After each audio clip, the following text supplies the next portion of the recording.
Welcome to As I Live and Grieve, a podcast that tells the truth about how hard this is. We're glad you joined us today. We know how hard it is to lose someone you love and how well-intentioned friends and family try so hard to comfort us. We created this podcast to provide you with comfort, knowledge, and support. We are grief advocates, not professionals, not licensed therapists. We are you. Hi, everyone. Welcome back once again, and thanks so much for tuning in. Thanks for listening to As I Live and Grieve. We talk about my guests a lot, and if you've seen me on TikTok, you know that this very podcast, As I Live and Grieve, is the new recipient of 3 awards from Speak Up Talk Radio. The one that I am most proud of is Best Interviews, and I have to attribute that to my guests. Today is no exception to that. With me today is Michelle Slater. Thanks so much, Michelle, for joining me. I understand you just got back from Switzerland. Yes, I did. Thank you so much for having me, Kathy. Great. We are going to talk today about the special bond that develops between ourselves and our pets, specifically a dog in this instance, a very special dog. So as we get started, Michelle, would you tell us a little bit about yourself and about Brady? Yes. So I am a former professor and a writer, and my book, Soulmate Dog, is just coming out in June. And it's about my very special relationship with Brady, a German Shepherd, who I realized very early on was my soulmate dog. And it was such an important relationship. And Brady taught me so much that on 4 different points, 4 different topic areas, people kept telling me, Michelle, you have got to write a book about Brady and about your relationship and what you learned. And so that's what I've done, and I'm really eager to share it with you. Thanks so much for that, Michelle. I do have a copy of your book, and I have only just started reading it because it just came the other day in the mail. And already I'm fascinated with it. I have a lifelong love for animals in general, specifically dogs. I don't think there has been more than 1 year in my numerous decades of life that I have been without a dog. At this point, I live with my daughter and her family, and they have 3 dogs that very quickly have become my granddogs, and I have a special bond with each of them. But until I heard about your book, I had never heard the word soulmate attached to a dog. Can you tell me what this very special connection means? I can. I just knew when I met Brady, when he was a puppy, he was no more than 8 or 9 weeks old. I'd never experienced that coup de foudre, which I can't find the English term, when you fall in love, that thunderbolt that you get. But I felt it with him. I felt this immediate surge of unconditional love. And it started early on, but it continued, it developed. We had such a deep appreciation for one another. And I had the feeling right away that I would do anything for him. I would make sacrifices for him. I would do anything to protect him, to make sure that he could live his best life. And he appreciated me, and he showed me his unconditional love. Even, at the time, I was actually, for a good portion of Brady's life, I myself was sick with Lyme disease. Okay. And he was so forgiving if I couldn't take him for a walk. He just showed so much affection and forgiveness and understanding. So it was just this symbiotic, it wasn't just coming from one or the other. It was constantly transmitted between the 2 of us, that it was a love without conditions. And I had not experienced that in my human relationships. I could feel the different conditions, even though I felt their love. But from Brady, I learned that it was truly possible to love without these limits. And I had such an enormous respect for the way that he treated me, and I reciprocated. And so we came to this understanding of one another, that we had the privilege to be in this relationship. And it only deepened when I discovered ways to deepen our connection that were beyond the 5 senses, that were beyond anything that I could ever have understood on my own. And I know we will get into that. But if I may, I learned the tools of animal communication. And so by that, I mean that I was put in touch with a woman who is an expert animal communicator who communicates telepathically with animals. I never would have thought that that was possible or a legitimate way to communicate. And I did have a good bit of doubt and skepticism. But when I started speaking with her and when she relayed Brady's answers to me that were so accurate, so much in his own expression and character, that I realized that it was legitimate. And I conducted my own research and I learned how to speak with Brady myself. And so this faculty of language that we are told that dogs don't have deepened that bond even more, and he would confirm this unconditional love in his own words. And so on those levels first, and then Kathy, when you have a soulmate who you would do anything for, and people say metaphorically, I would go to the moon for you. Sure. I would give my right leg for you. Well, what happened was Brady, when he was about 6 years old, he became very ill very quickly with what we discovered was leptospirosis, and it gave him acute renal failure. So he was in the emergency hospital. And I don't want to give away the whole plot of Soulmate Dog. No. He was in the emergency hospital for an extended period. And I learned that I was true to my words, Kathy. I would have gone to the moon for him. I would have given my right leg for him. I would have spent my last dollar on him. And I did. I was there with him. I spent the night sometimes when he was having a bad day on the concrete floor of the emergency hospital in his room with him attached to the IV machine. And I saw him through. And so this bond that we had, this soulmate bond, it just continued to deepen over his life through, much as it does with humans, through a variety of experiences that tested us, that challenged us, that put that love to the test. And we stood up. We rose to the occasion every time, and it was a remarkable experience. There's so much in the words you have just spoken that I want to comment on. Let me first start with the concept of soulmate. As I say, normally we think of another person, the person we find who we develop a loving relationship with, and we refer to them as our soulmate. And yes, we'll go to the moon for you, give my right arm, my left leg, whatever. We will do anything in the world. And then as you go through that relationship and you encounter life's challenges and the trials and tribulations, the good times, the bad times, that bond deepens. You don't hear about it as frequently as it relates to animals and humans. So I have to wonder, and I ask you to think, the way you were brought up, your parents as role models, was there anything you can think of there that allowed you or helped you to have this very open mind that this was even possible with an animal? Absolutely. I would say two things, Kathy. I would say that as the reader starts to read my book in the very opening chapter, I frame my whole relationship with Brady also in terms of grief and loss in the opening chapter, about the way that my parents and I viewed non-human animals when I was a child. So there was a particular book that we had read, In the Shadow of a Rainbow, which recounts an extraordinary relationship between a wolf and a young Inuit man. And my parents were just as enthralled as I was with this story. And when we talked about it, I was no more than 8 years old. We talked about, perhaps without using the word interspecies, just that there are no limits to an interspecies love relationship. And so I very much was raised with that notion.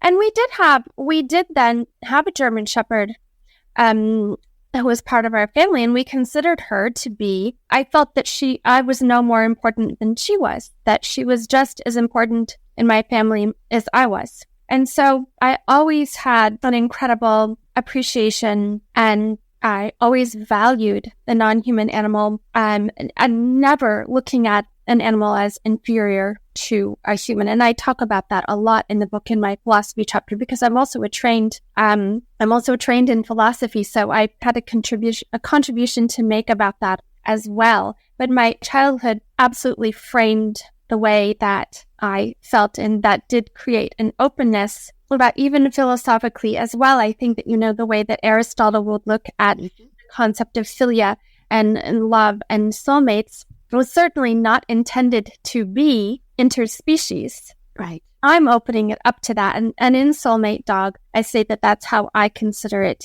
to be. And based on my relationship with Brady, I think there's no other way to describe that. than with the word soulmate. And I've heard so many people who have a love for a particular animal think of it in the same way. And I think if you do have that love, that hearing the word soulmate dog is going to resonate with you and say, someone is finally validating the way that I feel. Absolutely. Absolutely. And first, I want to say kudos to your parents for introducing that into your childhood and making it such a vital part of your upbringing.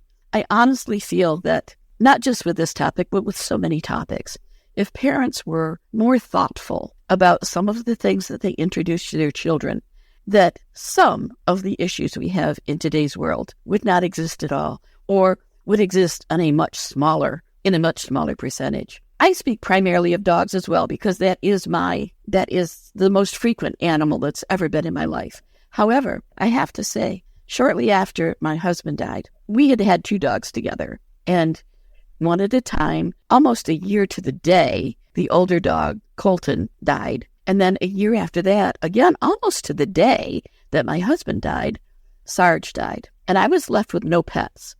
I was, for one of the few times in my life, totally alone. I didn't feel, because of my age, it was going to be as easy for me to care for a puppy, though I would have loved to have had a puppy that I could hold in my lap. And I didn't want to take that burden on and not be able to care for the dog like they should be cared for.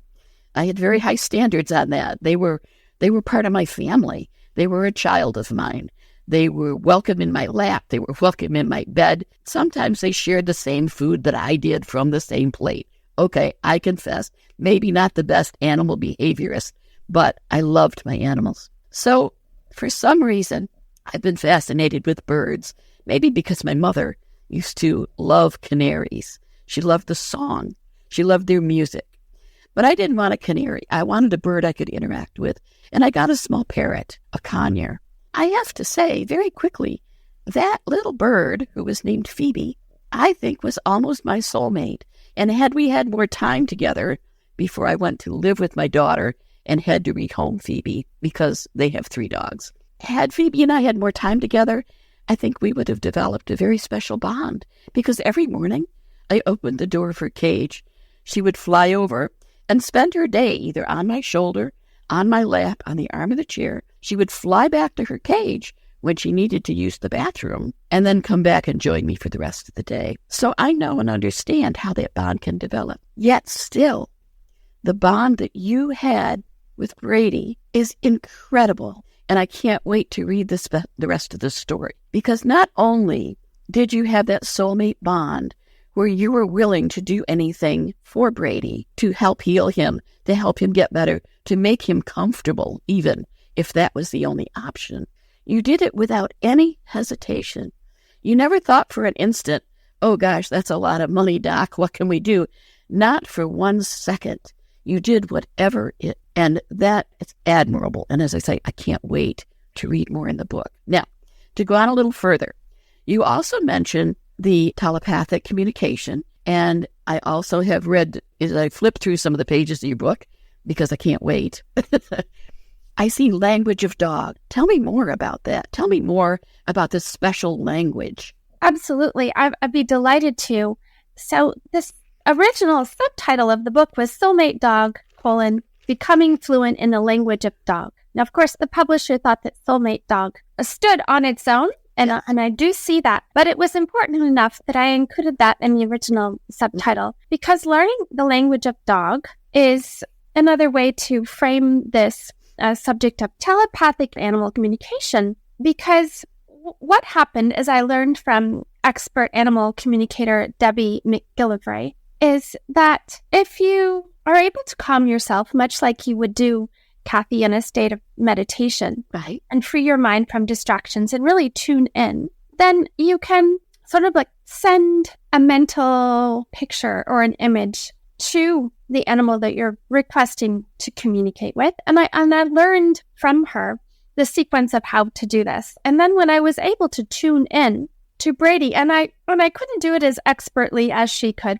I talk about it in my book along these lines, that Debbie, she was completely fluent in the language of dog, whereas I spoke on sort of an intermediate level. And so I would receive pictures. I would have a certain feeling. I would hear words. And Debbie was so advanced, as she is an expert animal communicator, and she locates lost dog. She's able to identify health problems in dogs. In fact, what really confirmed it for me was that in my first conversation with her and Brady, she told me that he had an issue with one of his discs in the lower lumbar part of his spine, and she named an exact one, and she suggested that I go to an animal chiropractor. I never even heard of an animal chiropractor. Never have I. And I made an appointment that afternoon with one that happened to be close by. Of course, I didn't mention anything about Debbie's diagnosis.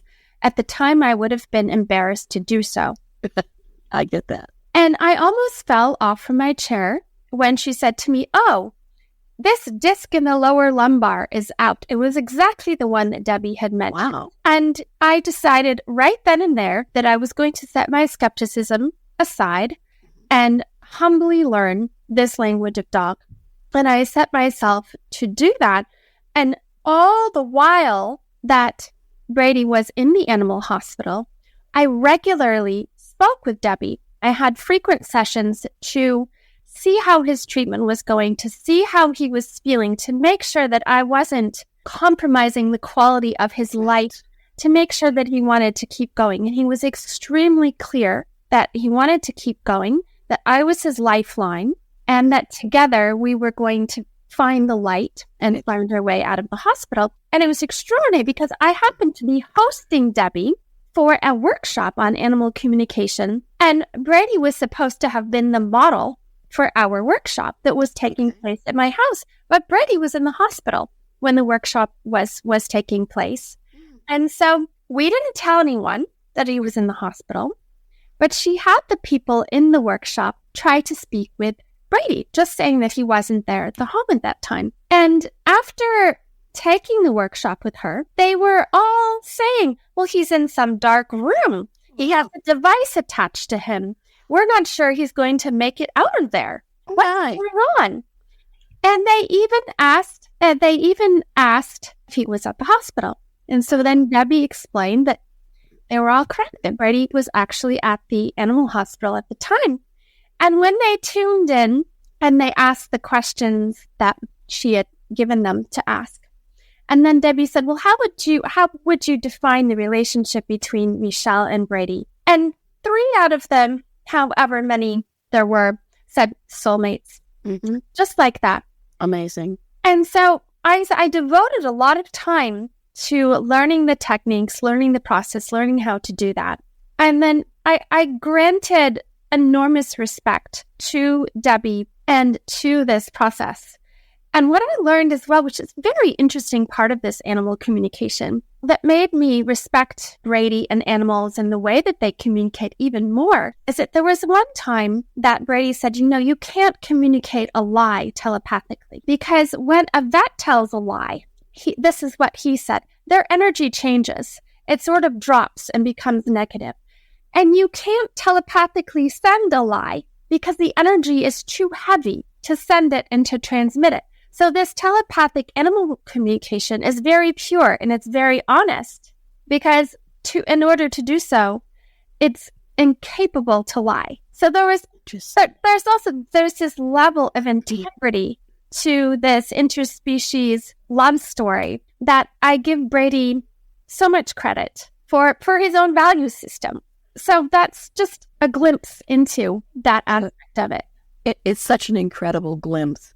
Now, I know in looking at these dogs, I can instantly tell if they came into my room because they wanted to check on me or they wanted a treat. I know the difference. However, the communication level that you had with Brady is so much more pure, so much more honest. And you mentioned the word integrity. I love the concept that you cannot transmit a lie telepathically. And to my analytical mind, that makes so much sense. Now, my point in saying I know what these dogs want when they come into the room is to say that I have a little bit of a language between the dogs and I. Yours was much, much deeper. So I do believe that it is possible I really do. But if we take for a moment the average person and their relationship with their pet, again, I speak of dogs because that's my common thread. That's the one I'm most familiar with. I know it's possible with cats as well, though I consider cats to be far more independent personalities than dogs, with a little stubbornness and everything else mixed in as well. And if you've had a cat, you'll understand what I'm saying.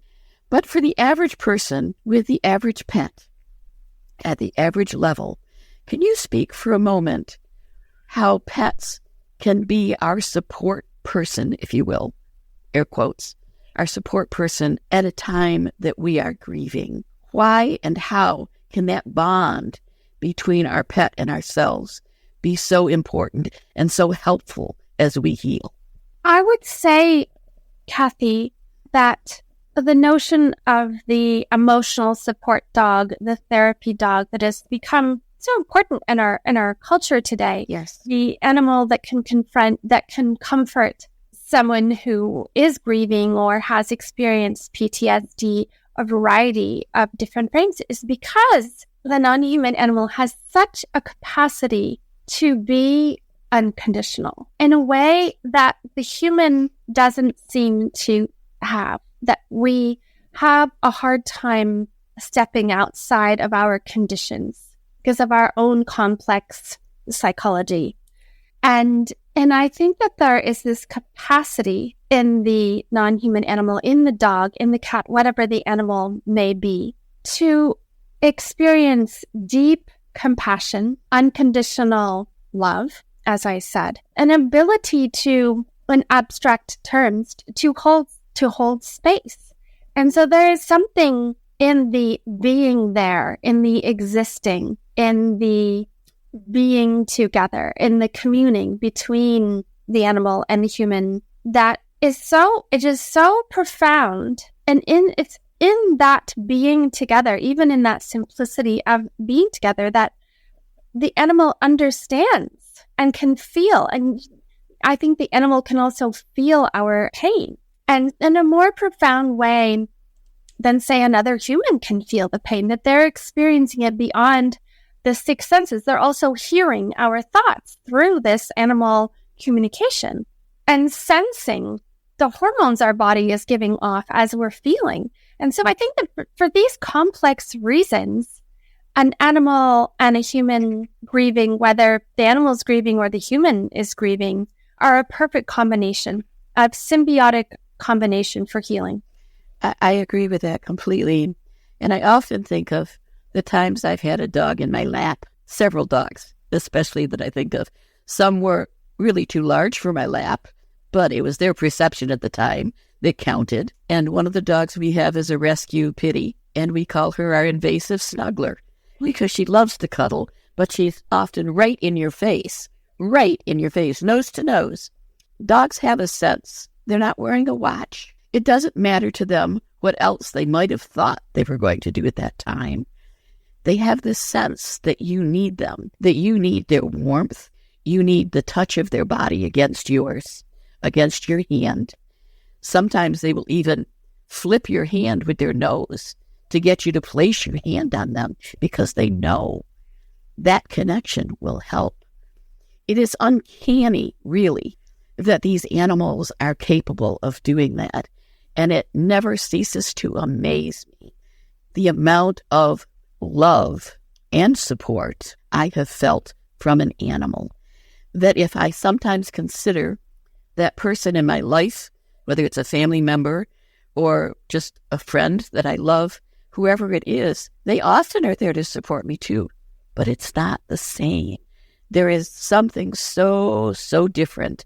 And I expect that I'm going to find precisely the right words in the covers of your book that are going to bring all those feelings back for me. And as well, because we have such a special bond with these animals, that they support us unconditionally. They love us unconditionally, especially when we most need the comfort. They have that, again, uncanny ability to know that they're on duty. This is their time to be our comfort. So it's no wonder that when we have to give up one of our pets through illness or the fact that they've just aged out and we just don't have enough years with them, these very special animals. But it's no wonder that that grief is every bit as overwhelming and impactful to our lives, because these are very special beings in our lives. And I want all of the listeners out there to know you should never, never, never allow yourself to be judged or belittled for the depth of hurt you feel when you lose your pet, your soulmate. Would you like to comment on that, Michelle? I would love to comment on that, because I feel that we don't always know how to grieve, Yes. whether when it comes to grieving another human. Yes. So imagine how incapacitating it is to grieve your soulmate animal, and the lack of understanding that other humans have around to begin with, an interspecies love relationship of that nature.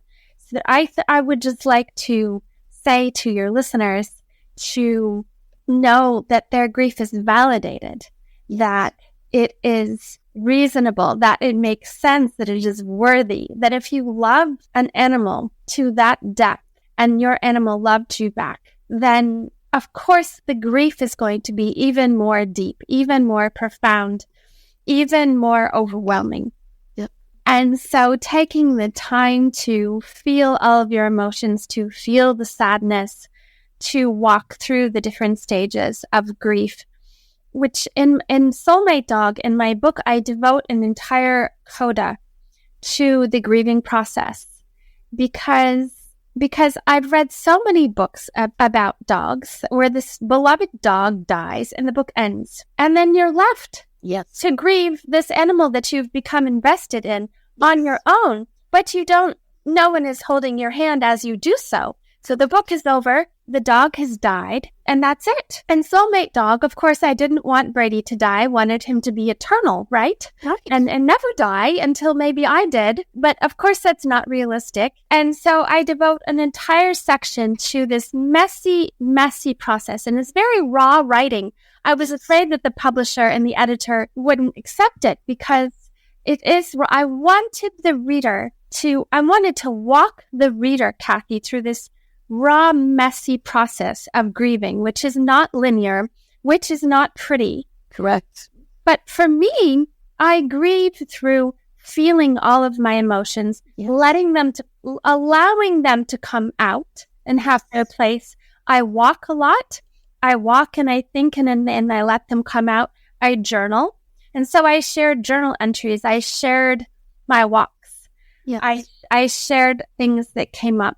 And I think that in doing so, I believe that is going to help the readers out there who are grieving the loss of their own soulmate animals. And it will validate them. And it will even give them, a guide to what it is like to grieve, what it means to grieve, how to grieve. I believe that it constitutes a sort of guide on how to grieve, how that can be, and that there's no timeline. And to show your grief is also to appreciate and respect your love. Mm-hmm. And Brady, he deserved all of my grief. And if I had been the one to go before him, he would have grieved just as deeply as I did. Absolutely. Well said. Well said. And I wanted to lastly say that he was so there for me, even in his last moments, and I am giving this away a bit. He was so with me. He was so concerned about my grief in the last moments of his life that he, even as he was dying, he remained so intensely connected to me in a way that I won't give away. You'll have to read Soulmate Dog. But it was the most remarkable moment, I can say, of my life. The way that he treated me as he lay dying. Incredible. I'm even more excited to read the book now. It's everything you've said, really. We define and redefine grief in different podcast episodes. And I have a very simplistic definition of grief. But my very, very favorite one is actually the last line of a quote from Janie Anderson. that for me was my light bulb moment in understanding grief. And it applies equally, whether it is grieving a human or grieving a non-human. Anything living, truly, anything living. It could be the memorial tree in your backyard that you have a bond with. And that is Jamie Anderson, after describing some of the feelings and sensations, her very last line was, "Grief is merely love with no place to go." And it's only because that being, and that's going to reduce me to tears actually as I say it, that being is no longer in your life. You still have all the love, every bit of that love, but you no longer have that body to pass it to. And on that note, I'm going to say it's time we wind down. So this is the point in the podcast, Michelle, where I am going to wipe the tears from my eyes, and I'm going to turn the microphone over to you and let you speak directly with our listeners today and share with them anything you will. But please make sure to give them the information on how they can get a copy of your book. The floor is yours. Thank you, Kathy. And I would like to say, I love this quote, "Grief is merely love with no place to go," this Jamie Anderson quote. I wanted to say that they are still in our lives. Their spirit, their love, all of the traces of that, and their spirit especially, that life force energy is still present, just still with us. And Brady would say at the end of his life, "My body is just a piece of paper."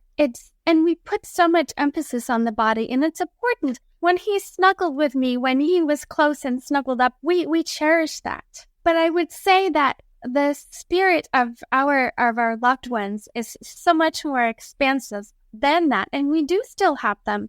So it's just, but losing the body is such an intense experience. Yes. And it's our palpable, tangible relation of how we experience life with them. So it is such a loss.